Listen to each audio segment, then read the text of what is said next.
नमस्कार आमे पूर्व भिडियो रे जानिले एसएससी तरफ आसथिबा सीएचएसएल एवं सीजीएल पदवी विषय। तो आज जानिबा आमे रजिस्ट्रेशन एवं लॉगिन करी अप्लाई केमती करिबा। तो प्रथमे आपण क्रोम ब्राउज ओपन करी एसएससी वेबसाइट को चल जिबे परे आपण सिंपली होम पेज क्लिक करिवे। होम पेज क्लिक कला परे आपण रजिस्ट्रेशन नाउ रे क्लिक करिवे। रजिस्टर नाउ रे क्लिक करिवे। रजिस्टर नाउ क्लिक कला परे आपण को स्क्रॉल डाउन करिवे। स्क्रॉल डाउन कले कंटिन्यू ऊपर क्लिक करिवे।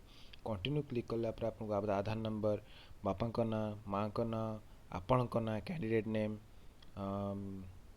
डेट ऑफ बर्थ, तापरे आपणकर हाई स्कूल रो जो सर्टिफिकेट रे रोल नंबर अछि ता रोल नंबर मध्ये फिलअप करिया पे पड़िबो 10th बोर्ड रो।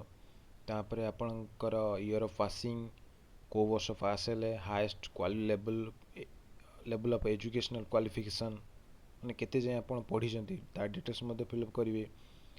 Candidate mobile number, email ID details fill up कला परे आपण को सेंड ओटीपी रे क्लिक करिया पय पड़िबो एवं ओटीपी वेरीफाई करबे उभय मोबाइल नंबर एवं ईमेल आईडी।